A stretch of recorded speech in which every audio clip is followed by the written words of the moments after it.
Bonjour et bienvenue sur la chaîne. Vous, qui êtes passionné par solo leveling, avez un rôle essentiel ici. Abonnez-vous dès maintenant, aimez cette vidéo et partagez dans les commentaires vos impressions sur la lecture et les chapitres. Je veux connaître votre avis afin que nous puissions, ensemble, transformer cette expérience en une véritable aventure. Alors, ne perdez pas de temps, rejoignez cette communauté incroyable et évoluons ensemble vers le niveau supérieur. Pendant ce temps, à l'école, les ors supérieurs des ombres protègent Gina, la sœur de Sung. Ils éliminent les ors ennemis avec aisance, démontrant une puissance écrasante. Les élèves, stupéfaits, assistent à la scène sans comprendre ce qui se passe. Ces ors rouges étaient considérés comme extrêmement puissants, mais ils se faisaient anéantir sans difficulté.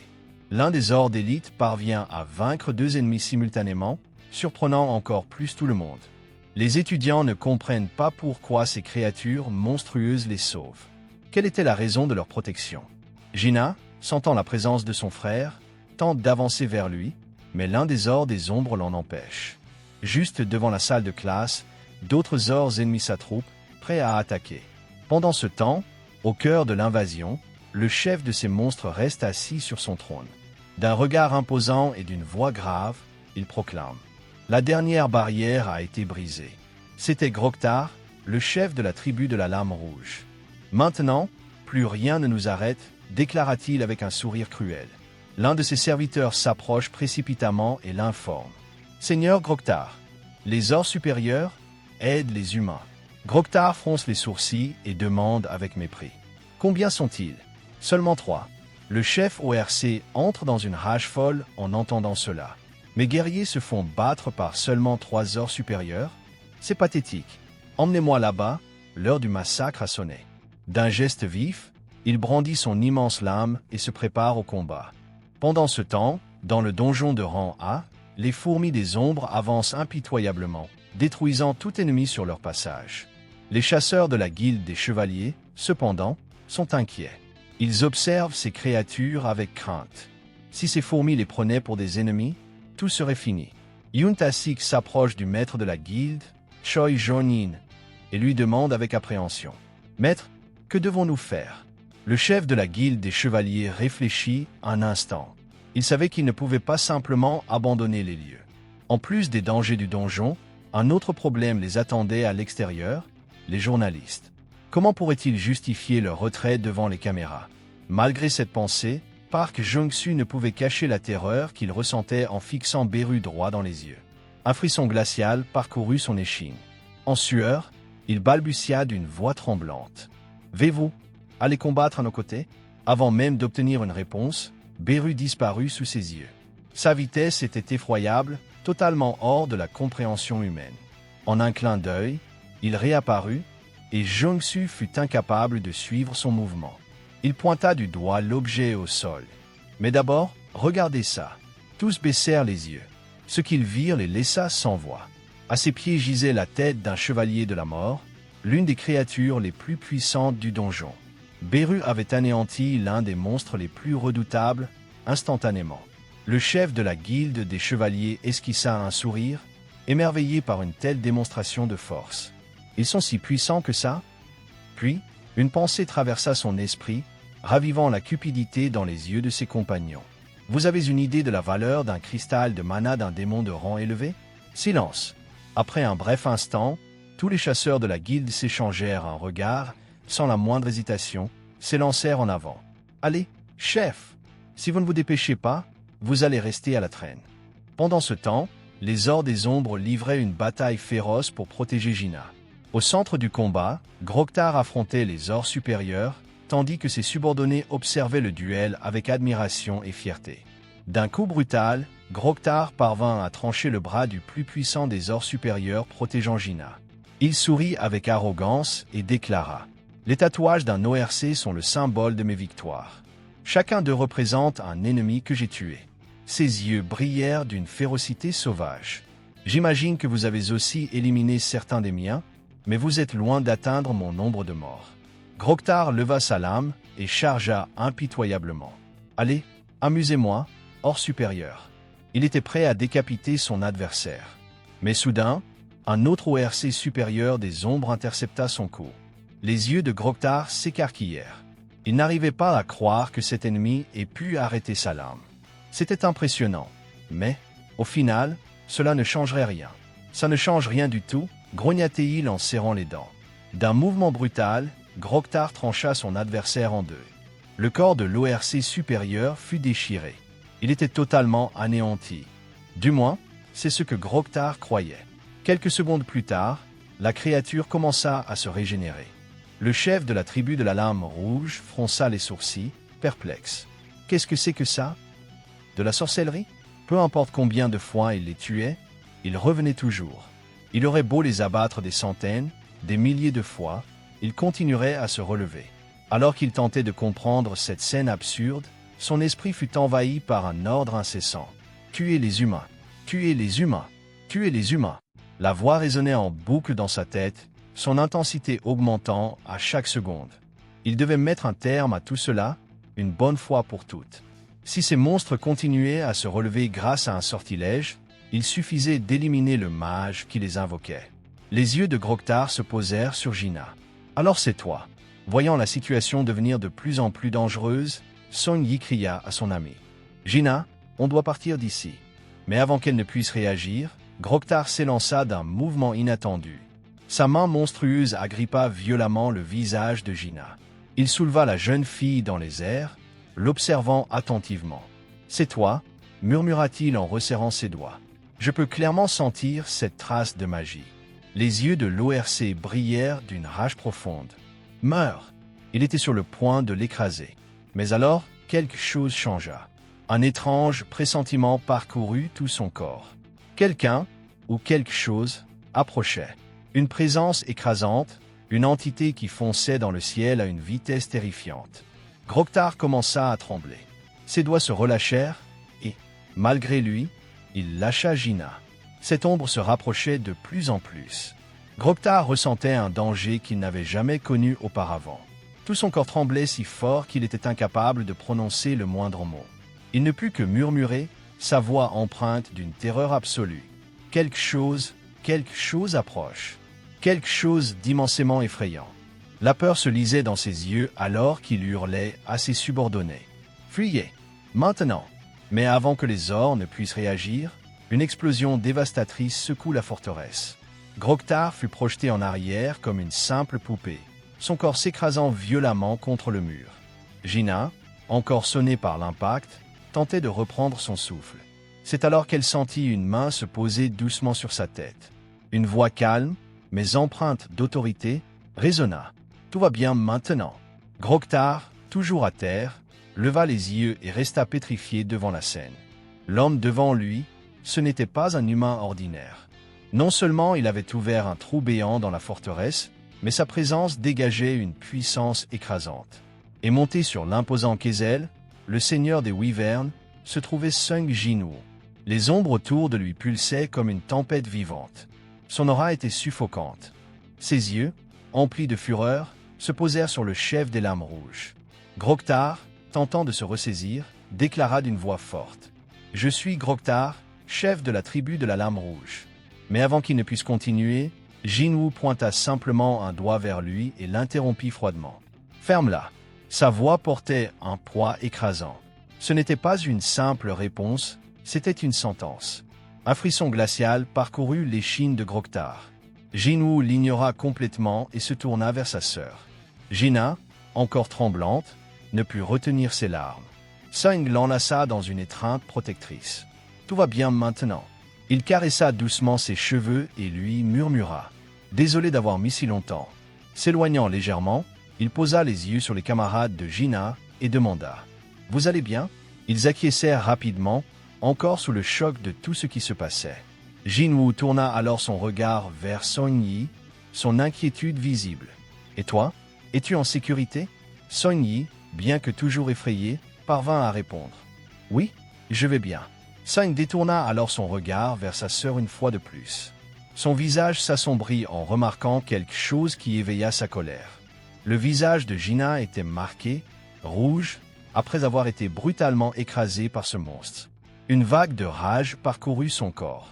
Sans perdre un instant, il leva la main et invoqua Ygri.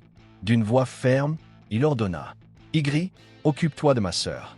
Quant aux autres, emmenez les élèves en sécurité en bas. » Sans attendre, Sung Jinwoo leva la main et invoqua une armée de soldats des ombres. Les créatures émergèrent des ténèbres, prêtes à obéir à leur maître. « Escortez les humains en toute sécurité », ordonna-t-il. Les orques ennemis observèrent la scène, leur corps tremblant de pure terreur. Sung leur jeta alors un regard glacial. « Je vous ai dit de ne pas bouger. » Son ton était calme, mais empreint d'une autorité absolue. Kizel, le seigneur des Wyverns, s'inclina légèrement, permettant aux élèves d'utiliser ses ailes comme appui pour descendre du bâtiment en toute sécurité. Groktar, assistant à la scène, comprit enfin. « Alors c'est ça. Ces monstres immortels sont tes soldats ?» Ses yeux se plissèrent alors qu'il analysait chaque détail. « Qui es-tu? Comment peux-tu comprendre notre langue ?» Mais Sung ne répondit pas. Sa simple présence constituait déjà une réponse suffisante. C'est à cet instant qu'une aura sombre et oppressante émana de lui. L'énergie noire qui l'entourait semblait vivante, vibrante, chargée d'un pouvoir écrasant. Groktar serra les poings. Il comprit qu'il n'obtiendrait aucune réponse. Et si cet homme refusait de parler, alors il le forcerait. « Attaquez !» hurla-t-il à ses guerriers. Les orques rugirent et chargèrent vers Sung Jinwoo. Le premier d'entre eux leva son épée et tenta de porter un coup précis. Mais avant que sa lame ne puisse atteindre sa cible, Sung Jinwoo attrapa sa main. L'ORC sentit son poignet être écrasé par une force monstrueuse. Avant qu'il ne puisse réagir, Sung brisa ses doigts un par un. L'épée tomba lourdement au sol. Puis, d'un seul mouvement, Sung projeta la créature au sol avec une facilité déconcertante. L'impact fit trembler le sol. Sans la moindre hésitation, il écrasa la tête de l'ORC sous son pied, réduisant son crâne en miettes. Furieux, les autres ennemis chargèrent, brandissant leurs haches. C'est alors que Sung Jinwoo activa son pouvoir ultime, le toucher du dominateur. Avant qu'il ne puisse réagir, les deux orques furent soulevés dans les airs et projetés violemment l'un contre l'autre. L'impact initial fut brutal, mais Sung n'en resta pas là. Il augmenta encore la pression de son emprise. Les deux orques commencèrent à s'écraser l'un contre l'autre. Leurs os craquèrent, leurs corps furent réduits à une masse informe et méconnaissable. Le pouvoir du Seigneur des Ombres était démoniaque. Mais, même face à cette démonstration terrifiante, les monstres continuaient d'avancer. Sung Jinwoo, sans la moindre hésitation, se jeta sur eux, sans pitié, sans la moindre trace de clémence. Chacun de ses mouvements était létal. Chaque coup réduisait un ennemi en poussière. Ses poings, ses lames, son aura, tout en lui était une sentence de mort. Lorsque le carnage prit fin, Sung se tint au centre d'un tas de cadavres. L'odeur du sang imprégnait l'air. Sung Jinwoo avait exterminé tous ses ennemis. Ses yeux brillèrent dans l'obscurité. La bataille était loin d'être terminée. Groktar était le seul survivant. Il resta figé, debout face à Sung Jinwoo, les yeux écarquillés, essayant de comprendre ce qui venait de se produire. Tous ses guerriers avaient été anéantis. Le toucher du dominateur fut activé une fois de plus. Groktar sentit son corps être attiré par une force irrésistible. Il flotta dans les airs, traîné vers l'avant, jusqu'à ce que Sung l'attrape par le visage. Le chef ORC n'eut même pas le temps de réagir avant d'être violemment projeté contre le mur. L'impact fut assourdissant. Alors que Groktar tentait de reprendre son souffle, Jinwoo balaya la pièce du regard. Ses yeux se posèrent sur les corps des élèves massacrés par les orques. Le sang souillait le sol. Un silence funèbre s'installa. Puis, sa voix brisa l'air. « Pourquoi ?» Il resserra encore plus sa prise sur le visage du monstre. « Pourquoi tenez-vous tant à tuer les humains ?» Groktar, haletant, répondit d'une voix désespérée. « Dans nos têtes, à chaque instant, une voix nous commande. » Il leva les yeux, ses pupilles tremblantes. « Elle nous ordonne de tuer les humains. » Sung fronça les sourcils. « Et en ce moment, tu entends une voix te dire de me tuer ?» Groktar avala sa salive avec difficulté. « Paie pitié, pardonne-moi. » Mais Jinwoo n'était pas satisfait. « Réponds. » L'aura sombre autour de lui pulsa violemment.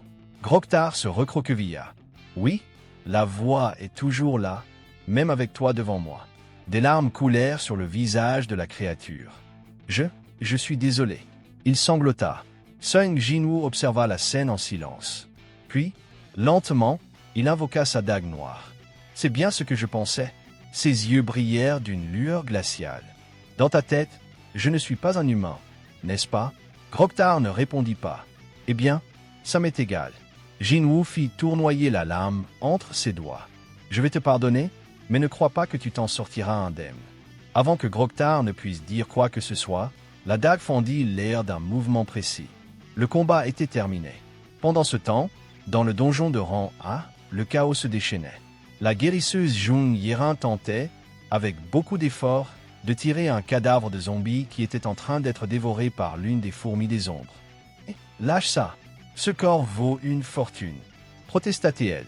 La fourmi l'ignora complètement.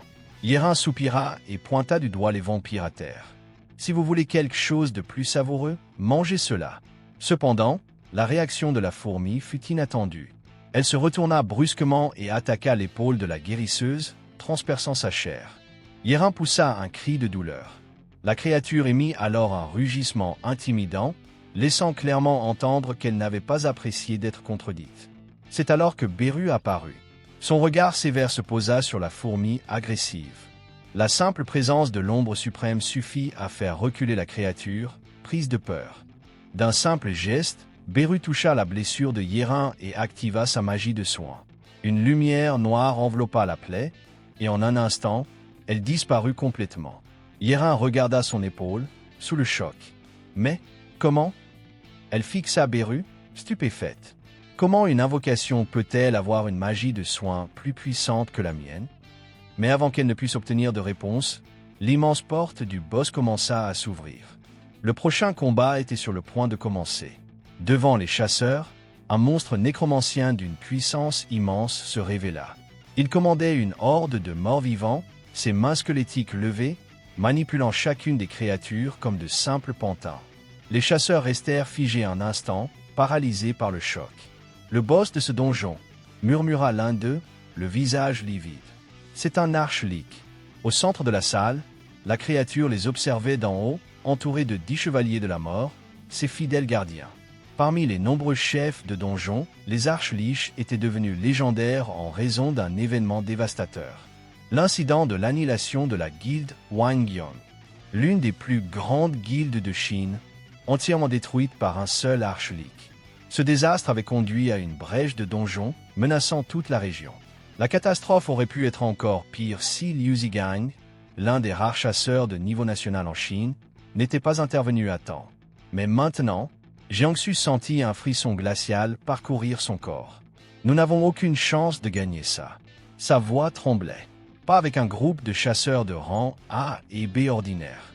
Yunta le regarda, inquiet. Alors, que devons-nous faire? La situation empirait à chaque seconde. Les zombies qui avaient été vaincus commencèrent à se relever. Comme les fourmis des ombres n'avaient pas dévoré tous les cadavres, ces derniers étaient encore intacts, et ils revenaient à la vie. Les chasseurs étaient maintenant attaqués des deux côtés en même temps. Bloquez l'entrée, ordonna Jiangsu. La guérisseuse Jung Yerin ne perdit pas une seconde. Bouclier sacré. Une barrière lumineuse apparut, bloquant temporairement l'avancée des zombies. Mais elle savait que cela ne tiendrait pas longtemps. Nous pouvons tenir seulement 5 minutes. Prévint-elle. Jiangsu serra les poings. Sans Sung Jinwoo pour les aider, ce combat était perdu d'avance. C'est alors que une présence écrasante envahit la pièce. L'énergie sombre se répandit dans l'air, dense et suffocante. Les chasseurs ressentirent immédiatement l'impact. Et même l'archlic se figea. Ses yeux se fixèrent sur la silhouette qui venait d'apparaître. Beru, la créature d'élite des ombres, s'avança lentement, imposante. Les yeux vides de l'archlic s'écarquillèrent, choqués. « Vous êtes de l'armée des ombres. » Sa voix trahissait son incrédulité. « Pourquoi? Pourquoi l'armée du souverain nous attaque-t-elle » Beru esquissa un sourire. Un rire froid et tranchant résonna. « Nous avons été choisis par notre souverain. Mais vous? Non. » L'archlic se figea sur place. « C'est impossible. » Son esprit tournait à toute vitesse. « Je dois prévenir le monarque. » Il tenta de reculer, mais il était déjà trop tard. Beru fonça sur lui en un instant. Son bras transperça la poitrine de l'archlic comme si ce n'était que du papier. Les yeux de la créature s'écarquillèrent sous le choc. Beru s'approcha et murmura à son oreille. « Tu parles trop pour quelqu'un qui va mourir. » Et d'un seul mouvement, il a anéanti l'archlic. Ne manquez pas le prochain épisode de Solo Leveling ici sur la chaîne. Dites-moi en commentaire ce que vous avez pensé de cette vidéo et si je devrais continuer à partager cette histoire sur la chaîne. Votre avis est essentiel pour faire grandir ce projet. Merci beaucoup d'avoir regardé jusqu'à la fin. N'oubliez pas de liker, partager, vous abonner et cliquer sur le bouton like pour soutenir notre travail. À très bientôt.